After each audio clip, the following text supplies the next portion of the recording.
Hello. Why is this so... I think the camera is like...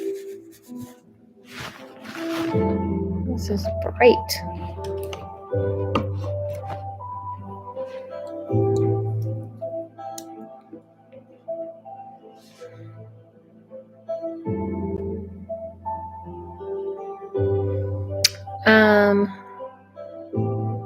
Let me see.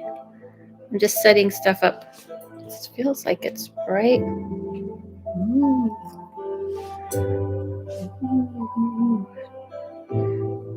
So I'm going to announce that I'm live on Instagram.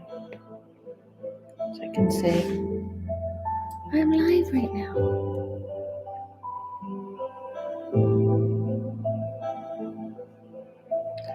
I'm live on YouTube. Come see me. Why is it so bright? I got to fix that. Anyone, come see me.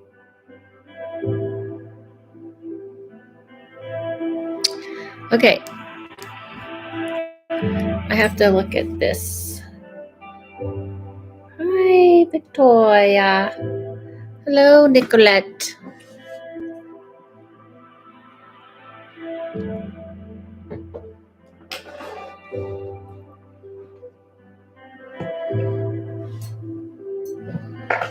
Hi, Zachary.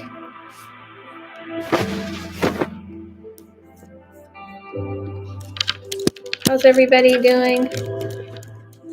I just realized when I watch this back that when I type, it's really loud.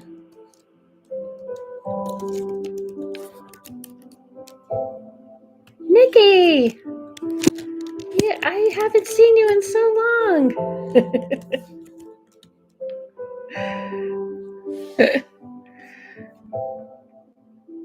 I'm back. Yeah, hi.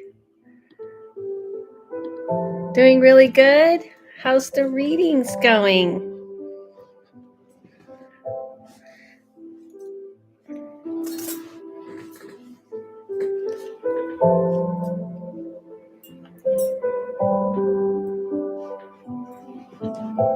Does it look like really bright in here? Just finished watching Drag Race? Oh, I stopped watching that. It started to get very predictable.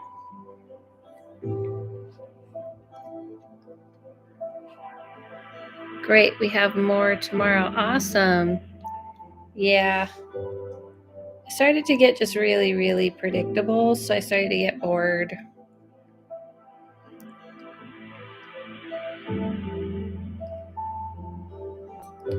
Can you guys hear this chill music? It's your aura is glowing. Is it? I don't think so. I don't think it's glowing. It's like kind of weird. The lighting is weird today. I don't know what's going on. Maybe it is my aura. Just kidding.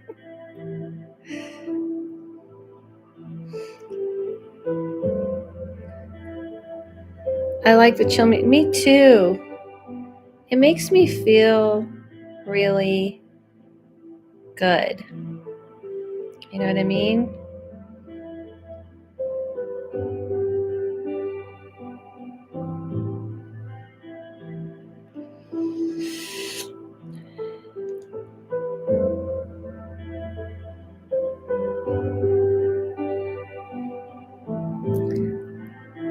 We started watching Rain. Love some Elizabethan timepieces. Oh, I've been watching The Regime, which is definitely not a timepiece. It's made up, but it is intense.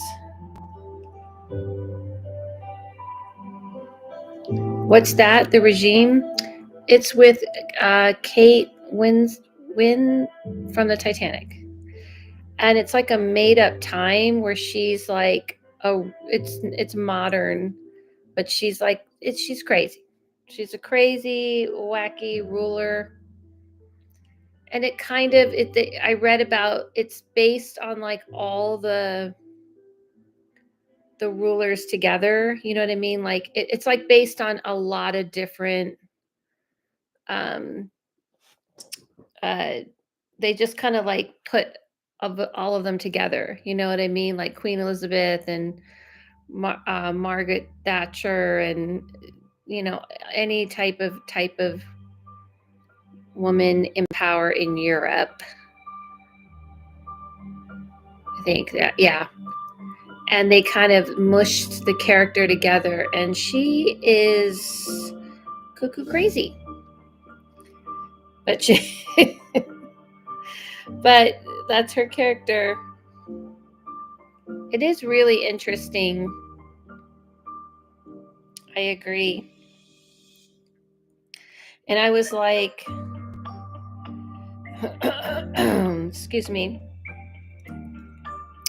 I was like, kind of drawn in, and then I didn't know really what this was based on. So yeah, Kate Winslet. That's what I was trying to say. Yeah, Kate Winslet. Yeah, Kate Winslet. And it's really strange. It's strange to me that as I get older, this is something I find, and I know people say this all the time, and you hear this your whole life, and you're like, whatever. But I literally will see people, because she's like my age, I think, and I'm like, wait, how come she looks so different? And then I realize, like, she's older. And in my mind, and this is what happens to you as you get older, I still feel, I wouldn't say I feel 25. I hear people say that. I wouldn't say that, but I would say at least I feel 30. But, I've been like noticing, I'll look at people like time has passed. You know what I mean? Like, I'm like, oh, this is kind of a testament to time passing. Can you guys hear the music? Do I need to put my mic in? I'll turn it down a little bit. I feel like I'm screaming. But I'm like, oh, time has passed. And that's like a weird thing, because there's like a time in your life. Most of the time you don't really see time passing. It's good. And then at some point you're like, oh, time has passed. When did that happen? It's really weird. Because people who I just kind of like forgot about, or I just have I think, you know what it is? It's social media. We see people in real time now. Yeah, you know what I mean? And I'll go like, who's that? And I'm like, that's so-and-so. Like, I saw, do you remember in the 90s? And I wasn't really big into her. I just want to say I stumbled across your channel past week and watched some of your videos, and I really enjoyed them. Thank you, Care Bear. I wasn't really into her. Oh, and just by the way, everyone, I'm doing readings. Intuitive readings is 15 donation, 20 for medium.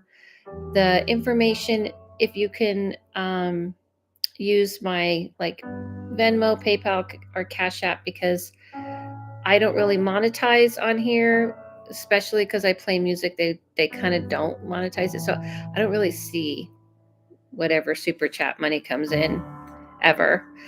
Maybe like a year from now. But anyway, I was gonna say, what was I saying? She was like a celebrity stylist, and she blew up and had a reality show in the 90s. Zoe, and she had been not in the spotlight for a long time, and then I saw her interviewed, and I was like, who's that? Who is that? We watched live action He-Man from the 80s yesterday, and Courtney Cox was in it playing a teenager. It was crazy to see. Grew up watching Friends. Okay. I was never a Friends fan. Sorry. Never got into Friends, but I get you. I never related to it because I was in my 20s when Friends came out, and I was like, this is not life. And I've been to New York, and I was like, this is not life at all in New York. So I remember just not relating to it. I was an 80s baby teen in the 90s. Yeah, I was in my early, like 2021. I was 19 in 89, so I was like 20 in 90. And in the 90s, I was in my early 20s. Well, the early 90s. I mean, my 20s were all the 90s years. So that's when I was going to clubs and doing stuff. And I was the age they were supposed to be, but they're older than me.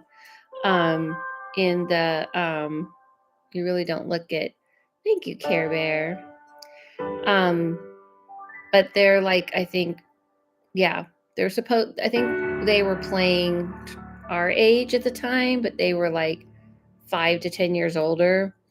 But anyway, I I I was like, I don't relate to the show at all. I'm in my 20s. I'm out there in the world. This is not like real life. So I never watched it myself. But funny enough, I was working. Their apartments are huge. I know. And I've lived in New York. Let me tell you, those would be thousands of dollars. Like I was paying close to $1,000 for a room in New York. And that was in Harlem, not where they were supposed to be, which is expensive. But, that's okay. That's TV. It wasn't that so much because, or anything. It was just, I didn't relate to the storyline, I guess, of it. It wasn't my thing. But the funny thing is that I used to work because they filmed Friends here. And when I worked at Starbucks in the early 90s, we opened like the second Starbucks in LA. I've told you guys this. And the Friends writers used to come in our Starbucks, and we opened it was like the second Starbucks in LA. So this was really early on in life. And the writers used to come because back then Starbucks was like poshy. It was the place to be seen. It wasn't like McDonald's like today. Like people were getting, cappuccinos and like the whole thing was getting real espresso. So the writers used to come and they used to hang out in our store to get like stories because they had the show. And I didn't realize this because I never watched the show. You guys are going to be like, duh, Adela, because a lot of the show took place in a coffee shop. And they would ask us stuff like, what's been going on today, guys? What are you guys up to? Kind of to get ideas. And then we would watch the show and we would see stuff that we were doing. Because coffee shops were really big in the 90s. And then Starbucks came along and killed all of the mom and pop shops. They were like, get out, we're in town. But anyway, so we became friends with the writers of Friends. Ha ha, ha ha. See what I did there? Was there a big couch in the Starbucks? No, but all of the coffee shops in LA that were the mom and pop, they look like that. And they were very popular, and my favorite shops were like that. And then Starbucks came in, around, and they started copying it. They wouldn't put couches, but they were trying to emulate the look. Like the original Starbucks was just stark white and green. And then they started realizing that was what was popular, that kind of comfy, cozy thing. And they started copying it, but they didn't put couches in, but all the other coffee shops in that area in LA. And Studio City is where they filmed Friends and all those shows. And that's where our shop was. That was a friendly play on words.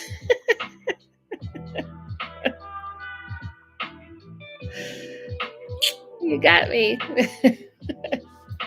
That's true. Yeah.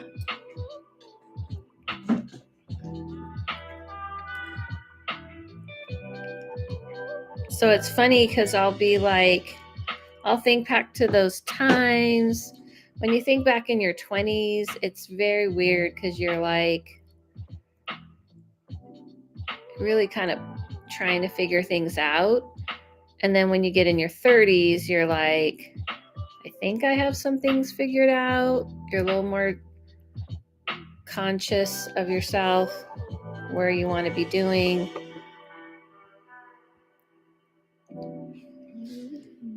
And you still kind of have the energy. I don't know. Millennials today are exhausted, which I don't blame them. They've had a lot to go through. Yes, I just got to that phase. Yes. Like I remember when I hit 30, I was like, that's it. I got to figure shit out. Like I got to get things done. Did I? Sort of. A little bit. It wasn't like I'm a late bloomer. It wasn't until about 40 is when I would say like 36. 36 is when I just said, why are we so tired? Why are you so tired? Millennials are tired because your young years have been really intense. Like you didn't have like a time where your 20s you could just like, I don't know, I'll just screw around and see what I want to do. There wasn't a lot that wasn't really available to all of you. You lived through unprecedented events, but so did a lot of people. I'm tired because I have a 7-year-old twin toddlers at 43. Ooh, Care Bear. I had a kid at 40. I feel you. It's different, right? Because I had a kid late, and it is tiring. I mean, there's a lot of generations that went through crazy events. I don't think it's that. I think what you guys got to realize is that, and I don't mind talking about this stuff if you don't mind, but I feel like what you guys don't realize is your parents' generation, because you don't remember times like this. Millennials kind of remember it, but not really. But your parents, yes, with twins especially, so my doctor, girl.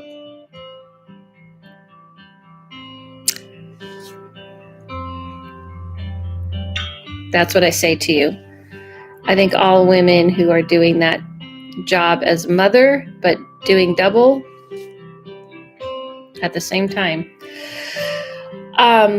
Yeah, I think that what the difference is that the generations before you, your parents' generation, which you have young boomers, mostly for parents, I believe, and some Gen Xers, and I'm a Gen X, but I had a kid late, so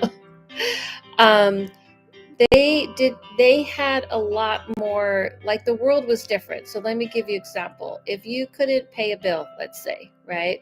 Let's say you were late on your electric bill or something. You could call someone up and say, hey, I'm having a hard time. You can call up the electric company. Can you guys just give me a break? And they're like, okay, sure. Or you could send in a check and say, oh, man, the check's going to take a week to get there, another couple of days to process. And so I have about a week and a half before it actually goes through. So I have time to do something. Everything was slower, and it wasn't, digital like today.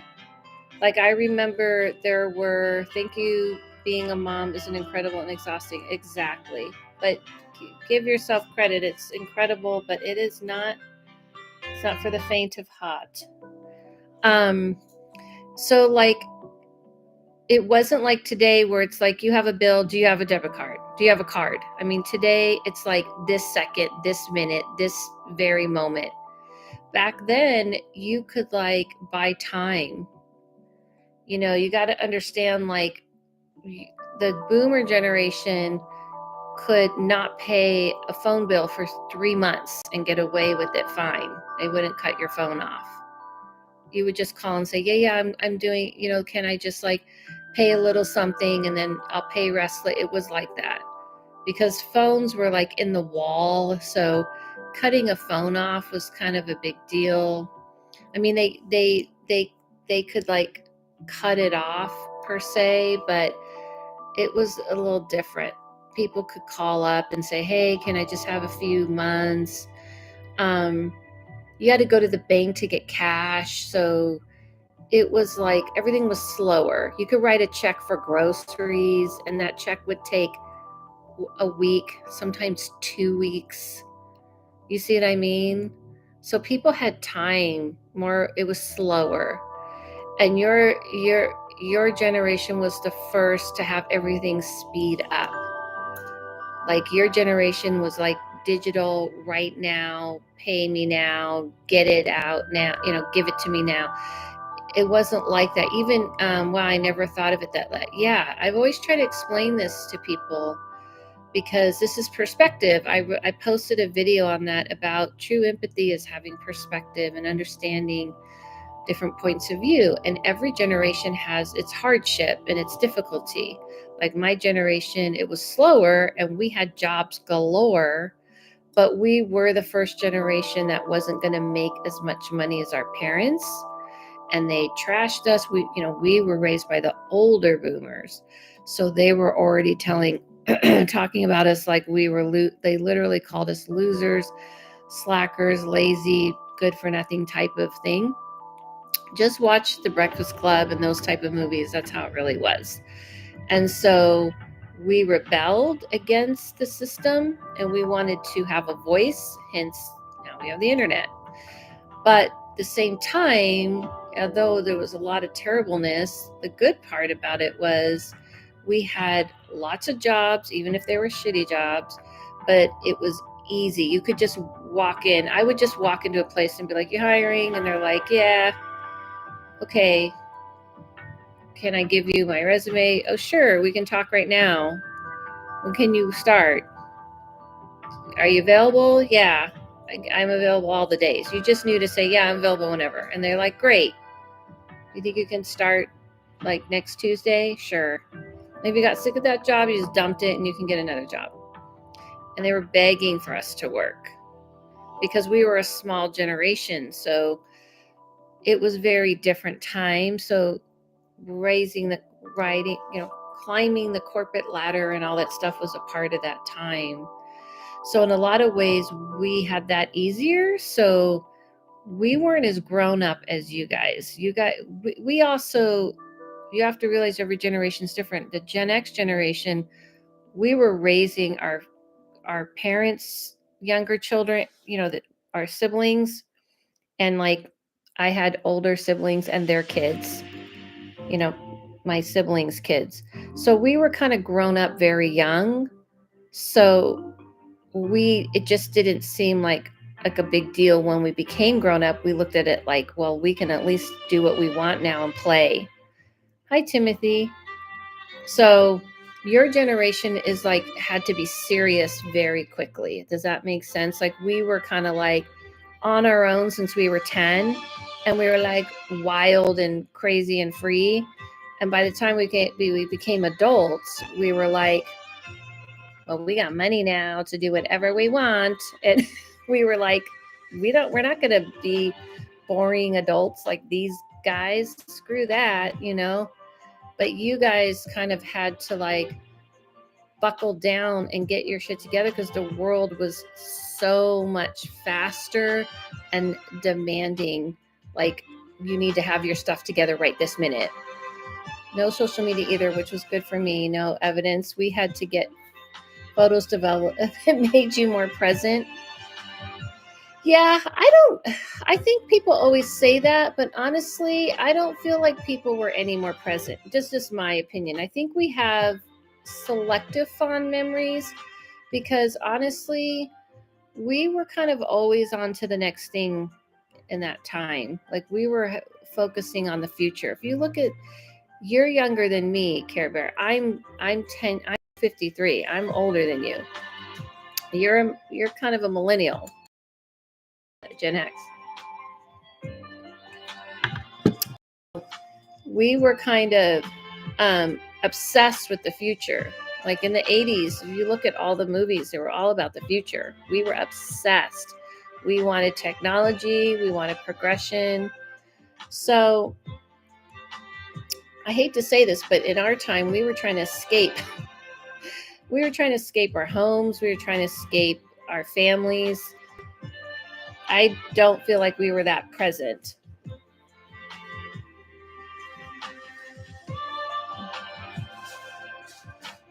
I think people say that. But anyway, present as in not stuck on our phones and taking selfies. I can see that too. Yeah, but see, you have to remember, everybody says that. It's just a different time. Like, we may have not been stuck on our phones, but we were getting told we were being too, we wanted everything too fast, too much, like, because we had a microwave and we had a little technology. We had gaming, we had gaming and arcades, and they were saying we were like too much into TV. You guys don't even understand how much shit we got for watching TV. They were talking about TV in those days the way they talk about phones today. Because you got to realize our parents remembered the TV coming into fruition. They were around in the 50s. So you got to realize they talked about us the way you guys are talking about the younger generation and their phones. So you're going like, oh, we were more present. That's what we used to hear about TVs. It never changes. Well, we used to listen to radio and we would gather around together and we'd be really together as a family. Every generation says that. It's just, I think people romanticize things because it's your childhood. So your childhood is special to you. I only got one channel where I grew up. I grew up in the sticks. Yeah. So, anyway, is that's what we're doing. I am oops, sorry. Sorry, so loud. I am doing readings today if you like. Also want to remind you, I'm doing a class this Saturday on learning all the clairs, like clairvoyant, clairaudient, and kind of learning about your like connection and what your clairs might be, how to hone that clair, all the different clairs. Do you play video games as a kid? If so, what were your favorite? Zachary, there were not video games when I was a kid. There were arcade games, and I played like the typical arcade games like Donkey Kong and Centipede and Pac-Man. I did get a computer when I was in 8th grade, which was highly expensive. I can't believe my parents did it. And I thought I was gonna like be a programmer. I obviously did not. And that was in 84, 85, no, 80, sorry. That was in 85. And I was very stubborn. We were learning programming and I thought it was so cool because thought it was so neat. And then my mom kept telling me there was these floppy disks you could put in and play video games. And I was like, nah, it doesn't. Anyway, yes, I used to play arcade games. I didn't have an Atari and anything like that. And I don't think I remember any friends having that. That was a little later, right? Like that was more millennial ages. We were going to arcades. Anyway, anybody have any spiritual questions? Has anybody listened to my latest podcast episode? I have a really good one coming up. How often do you do classes? Funds are tight right now, but will be better in a few months. I do them every month, so no worries. I am looking to, I'm going to Utah next month. Next month. What am I talking about? This month? Next week? I'm going to Utah to do readings and classes. And when I get back, I'm going to work on how to post videos where you could just download the video and watch it when you want. I need to like do this trip first. And so this week I'm going to Oh, yeah. Zion Canyon. Yeah, I'm going to Salt Lake, though. I'm a few episodes behind. Look forward to listening when I'm back home. Okay, cool. I'll be at the class Saturday. I know. Thank you, Zachary. That'll be exciting. Yeah, I'm going to Salt Lake, so I won't have time to really. I don't really go to those parts. I'm more in the city part of it. But I've heard that it's pretty there. But yeah, I do classes pretty much 2 classes a month, and I'm gonna, like I said, look in another way of doing it. Yeah, I know people are behind on the podcast. No worries. I have a really good episode coming up this next week. I mean, it's got everything. Everything, all of the paranormal things in this episode. Like, it's a little bit longer than normal because of that. And I was like, okay, we're going to have all the things in this one. So, yeah, I'm excited. Yeah, this is a good one. And then the one after is even more.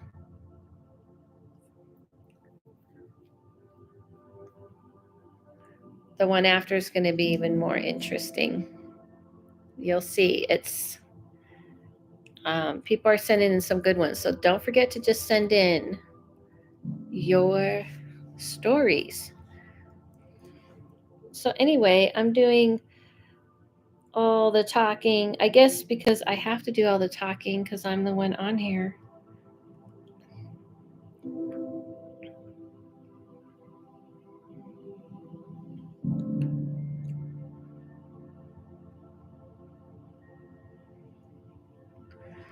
I have a spiritual question. I remember you saying that you don't believe that objects can be possessed by spirits, but do you think someone can connect with the person that owned the object? Like if the owner, yes, that is part of one of the clairs.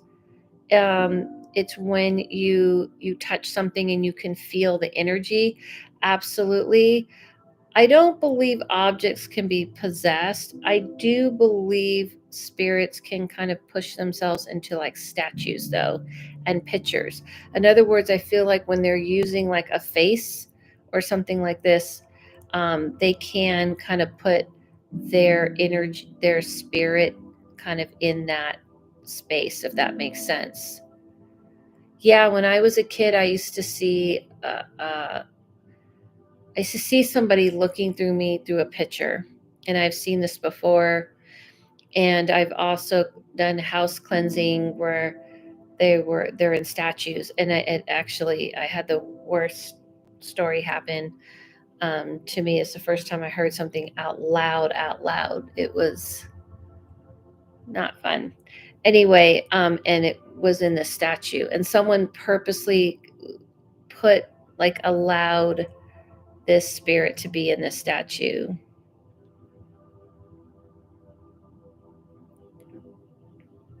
So yeah, it was like, so I do feel like statue stuff, but you can feel, maybe I do have a story for the podcast then. Okay. It's about time, Nikki. It's about time. But yeah, you can, and that's one thing I'm going to teach. Wow, was this thing recent? I never heard you tell this story. No, this was a long time ago. But if Nikki comes on, maybe I'll save it for the podcast. Tell the story there. But yeah, you can touch things and feel the energy. Like I used to love to do vintage shopping, antique shopping. Um, I still do, but I mean, when I was in my early 20s, I didn't understand why, but I knew I could touch an item and tell about the person. And at that time, I really had no understanding as to why. You know what I mean? Like I was like, I don't know why, but I feel like I can like feel the energy of this person, and I could feel if they wanted me to have it. Things like that, especially jewelry. So yeah. Any other questions? And anybody, I guess tonight's not a reading night, which is okay.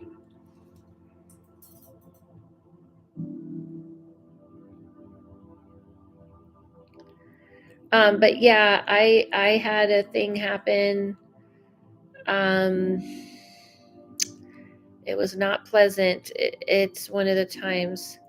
Do you like to wear secondhand stuff like clothes and jewelry? Oh yeah, I love stuff like that. I did it. I did this a lot more in the early 90s. I would like to get a reading. Give me a couple of minutes. I'm sorry. Oh no, I'm just saying if people aren't cool with it, we'll just chat and then I'll sign off because I can't be on here like crazy long tonight. Um um yeah, or is that weird? Is that too weird? No. No, no, no. I love that stuff. I mean, I used to be like avidly shopping until everyone learned about it. When I was doing it, it was still like real thrift shopping where you would get stuff for like $1, $2, $5, not 20. I remember when it started to get popular, and I was like, okay, now it's like everyone's doing it and prices are going up because of it. But yeah, I love stuff like that. My favorite thing is I used to go to this place and there would be older lady stuff. They would donate their stuff. Oh, I love older ladies, jewelry and things like that. The best. and purses and things like that. I love that.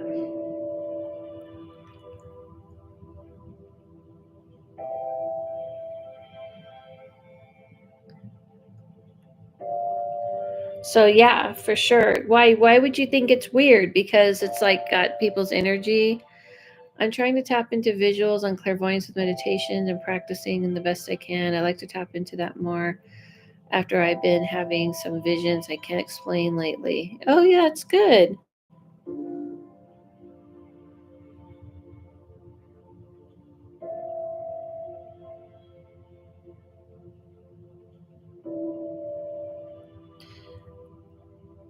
I got you. It always comes up like pissed. Oops, Sarah, it's funny. It always comes up like with your name, like saying pissed.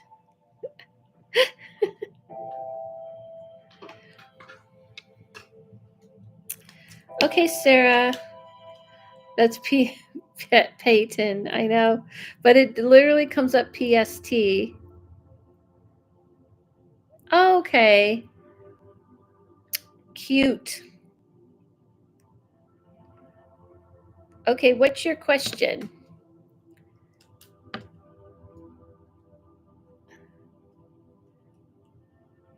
Yeah, that wasn't me.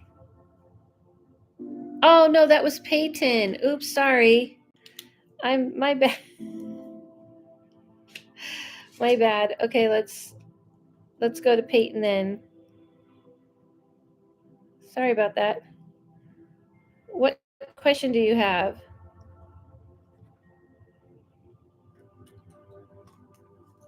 Okay. What question do you have, Peyton?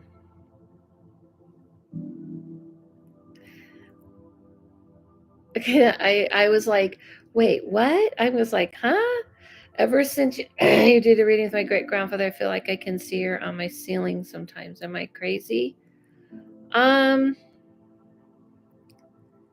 well, she wouldn't be on your ceiling, but what can happen is there's something called like scrying, and I don't know if you know what scrying is.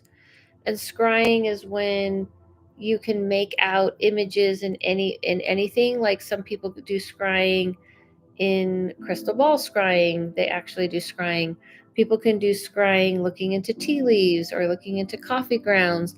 So you like can look at something and you start to see it. And scrying just means that you could be picking up on her and you're kind of seeing an image. Oh, I've heard of that. Yeah. So let's say she's kind of sending you a telepathic message, and now you're looking at the ceiling and you're kind of seeing her, but it's not like an apparition. Yeah, so it's not an apparition of her. It's not her. That's not really how they work, putting themselves on the ceiling. What scrying means is that you're getting a message through something, so you're seeing it. So you're getting a telepathic message, and then you're seeing it in like the ceiling. You see what I mean? To kind of help you understand that you're getting that message. That's what scrying is. So people who like, I'll scry candles when people do magic candles, or I do my own magic. I do candles, to create magic. Once it melts, I'll look at the wax and I'll see what I see. So I feel like what's happening is you're just kind of more tuning into her and, you know, kind of scrying the ceiling. So it's not really how an apparition works, believe me. Is there a way to understand it better? Because I mainly see faces. Um, I don't really know what you mean by you see faces. You mean in the ceiling? If you're getting information like that and you're scrying, you might want to try scrying something else, like learn to scry with a mirror. People do mirror scrying, or throwing. You can throw bones, or you can um, even like learn tea leaf. Yeah, I think that you got to be careful because sometimes your mind can start getting in the way.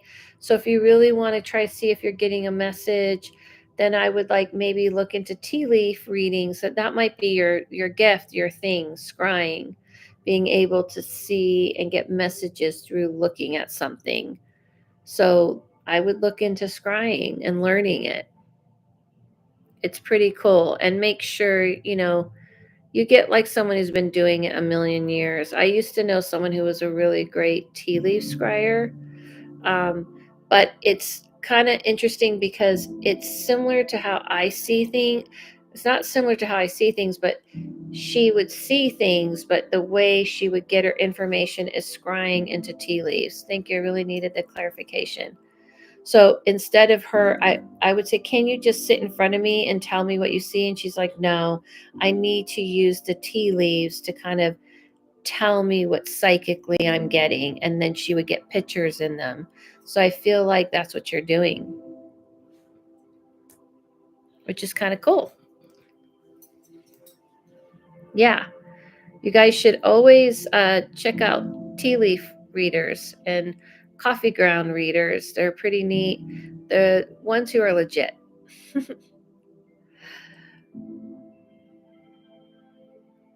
Thank you, Peyton.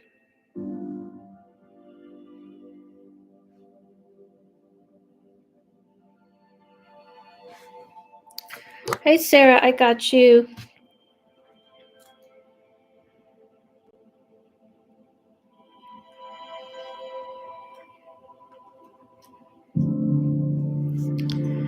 I know you're getting a medium reading. Who do you want me to connect you with?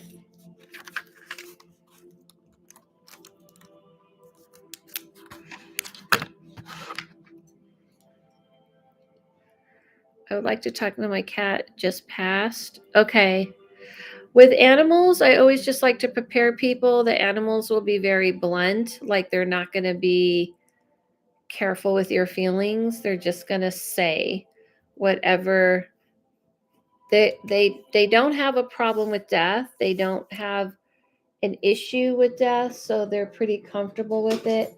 So they tend to be they're not emotional. They're not going to be like, oh, I miss you, because they don't feel that way. They feel like they can see you and hear you, and to them death is very normal. They're very accepting of it. They don't have issues with it, so they're not emotional. So I always like to warn people that, because they usually talk very matter of fact. Okay? So I will, and the other thing with animals is I don't always control other animals that are connected to you. So I might have I can't control the animal world as much as I can have control over the people world. So but I'll tell you what I see. Okay, so let's go. The whole time we were talking, I kept seeing, I think, a white cat. I think it's light in color. I think it's white. No, it's definitely light in color. But I feel like this cat that I keep seeing kind of it's actually black one. Okay. Yeah. That's why I said, okay, then I won't talk to her. I'll let that one move away, because that's why I told you I can't always control the animals. I don't know if you had a white cat before, all black. Okay. Definitely not the right cat. Okay. I do feel like I see quite a few animals though. Like I even see a dog that looks kind of brown and black. And I definitely still see the white cat. The darker cat coming forward is very kind of stern and says something about this chest area, like going from, what did you say it was a he? No, you didn't say, but is this a he? Um, Going from the throat down to the chest. This cat keeps talking about swallowing and having a hard time eating. Yeah, a he. And he keeps talking about something about this being painful for him. He's very like stern, kind of like, I want to say. And also, did you have a white or a lighter, I would say like white to yellowish cat? I think, is that a color or tan? Anyway, before, just curious. But this one is saying like, he said that it was very hard for him to eat. This is what he keeps saying. Like this was, I feel like almost I have spurs is the best way I could describe it. Like it was very painful. Keeps talking about this area. And also he says that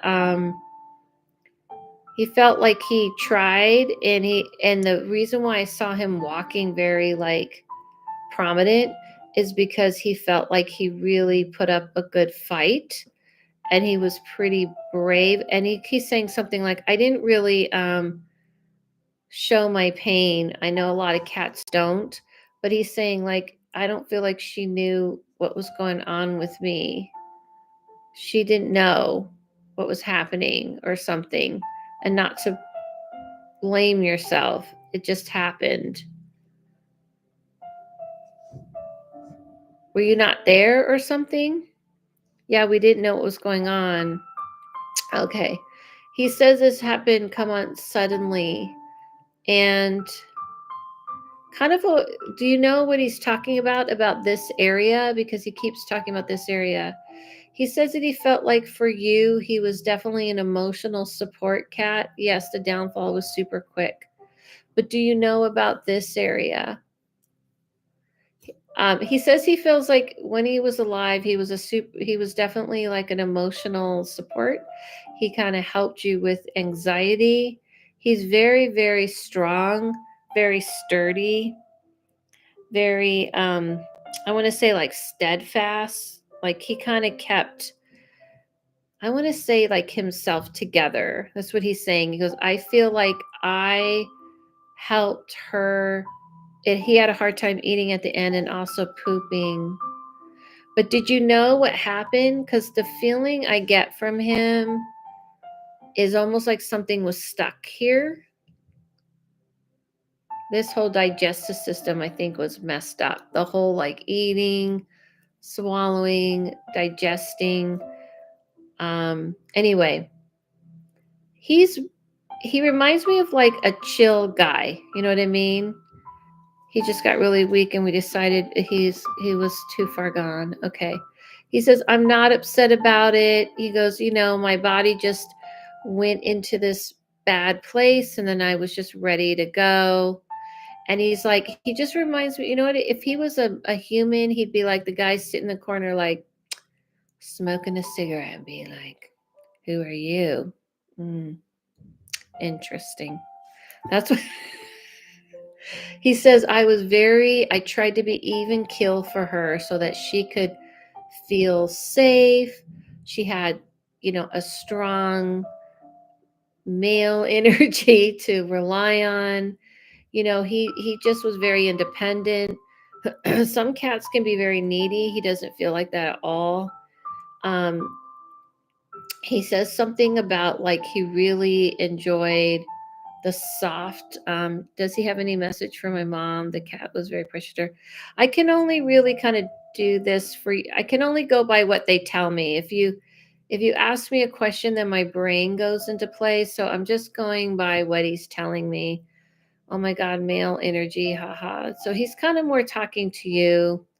And you're hearing the reading, so it's just easier, yeah. So he's saying that, he's saying like you just got to understand, like, I'm fine with that I died. I'm cool with it. Be fine with it. Stop worrying about it. I'm good. You have to like move on to another type of cat. I provided a steadfast. I didn't like being needed on too much. I will say, when you mentioned your mom, he felt like she was more needy than you, but that's okay. He understood it. But anyway, basically he says like you just got to know, I did my job. I did what I needed to do. Thank you for the furry little thing I used to lay in, or this. He liked his bed. And you took good care of him, and his time was up, and you'll have another. Okay. That I told you, that's how they talk. They're very blunt. The only ones I see a little bit more emotional is birds so far. I did a bird for someone. Sorry about your cat, Sarah. But yeah, he's like, you got to understand that we don't need you as much as you think. And I was there for you, and I did what I needed to do, and I needed to go. So you have to let go of the idea that I'm upset, because I'm not upset. I'm in the place that I always saw. You're having a harder time with it than me, which he goes, I get it, because humans do, but you keep talking about him like he's so upset, or you feel bad for him, and you shouldn't at all. Okay? That's how they talk. That's how they talk. They're very blunt. Well, thank you. I think I'm gonna go. I think just doing short little readings, you know what I mean? These are very short little readings, but I do long readings like this on one-on-one on my private readings. I do animals all the time. I don't advertise it, but I do. And animals are easy to visit, it's not a big deal for them. It's just people don't notice them. But thank you guys. Thank you, everyone. Have a good night. I'll be back Saturday night. Bye. Thanks. We'll try to catch a class in the future. Sure. Thanks, Care Bear. Thank you. Thanks for joining. Night, everybody. Well, I don't leave till Thursday. Next Thursday. I'll be back this Saturday. Thank you for coming on. Thank you, Sarah. Thank you, Victoria. See you on Saturday, Zachary, and anybody else who's coming to the class. See y'all soon. See you soon.